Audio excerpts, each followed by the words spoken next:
Okay, so let's jump right into it. For booking tickets, first step, right? I use Statue City Cruises, and you can Google that and get straight to their website. I actually bought my tickets the day before we went on the trip. So it's really easy. You go to the website, you click book now. It gives you options for dates. We did the New Jersey Reserve because we were leaving from the New Jersey side. So it gives you the option to go from the New Jersey side or the New York side. Taking a look at what's included, it includes entry into the screening facility. So it does save you some time if you buy your tickets ahead of time. Round trip ferry service from Liberty Island to the Statue of Liberty and Ellis Island. We only did the Statue of Liberty, but you can do both. And just to note, okay, so this is COVID times, right? Face coverings are required on the ferry, entering the security facility, and while visiting the island. So, I mean, outdoors, you did see people without their face masks on, but they do require face masks, especially in the museums.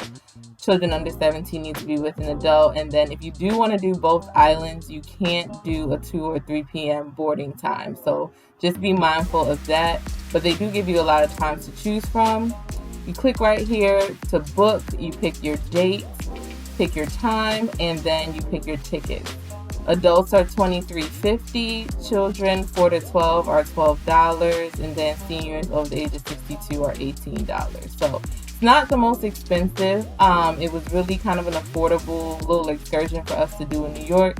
My nephew was 6 years old and he really had a good time. Me and my husband went and my cousin. So for us, it's cost like about a total of $80.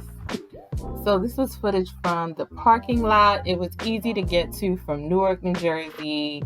Parking did cost $7, so just be prepared for that. But you park right here and there was ample parking, and then you just walk maybe about 10 minutes over to the security center.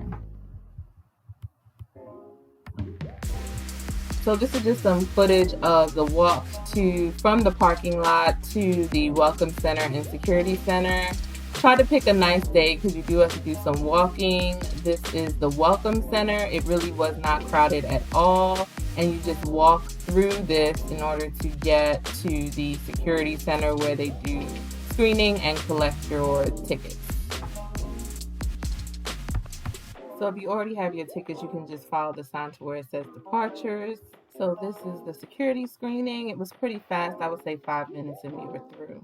After you go through security, then you walk maybe about 3 to 4 minutes to the line to get on the boat. Once you get on the boat, it's open seating. You can do either upstairs or downstairs. We chose upstairs. There's also a snack center, chips, little ice cream, things like that, juice. And when we got upstairs, we wanted to sit outside because we wanted to be able to take pictures, see the city, and all of that. Even though it was a little warm and sunny on the second level, this was in July, I would recommend it because we really got to enjoy taking the trip on the boat, seeing the sights on the way over, seeing New York City, being able to take pictures. So I think the top deck being outside allows you to do that.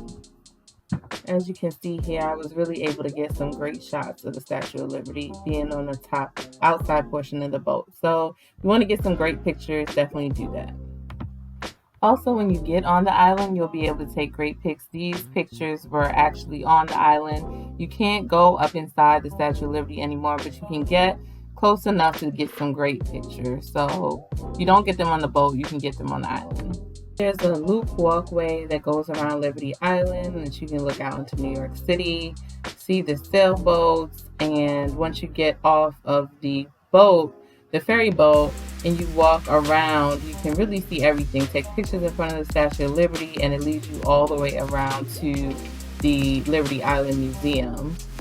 We just spent some time kind of standing in front of the Statue of Liberty, looking out onto the water, watching the sailboats go by, the other ferry boats go by. It was really nice. And since it was a really nice day, we were able to spend a lot of time just kind of hanging out on that walkway, watching the water and we enjoyed that. I mean, it's kind of like, almost feels like you're outside of the city. You know how New York City can be so busy, and it was really kind of just a nice day to do something different and get some really good shots of the Statue of Liberty. So we kind of missed out on the Statue of Liberty Museum.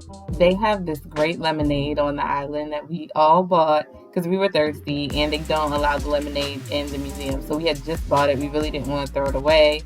So we really just went in the museum to use the bathroom, honestly, but I would say check it out if you have time. Getting back on the boat was right near the museum, so I would say walk the loop and then do the museum last and then get back on the boat. Getting back on the boat was really unproblematic, really easy, just lined up, got back on, and it was a good time. So if you're looking for something to do in New York City, I would say definitely check out Statue City Cruises and take the ferry over to Liberty Island. And if you have time, also check out Ellis Island. Hope this video was helpful. If you liked it, make sure you hit that like button and hit the subscribe button. TXT Tells All post new videos every single week.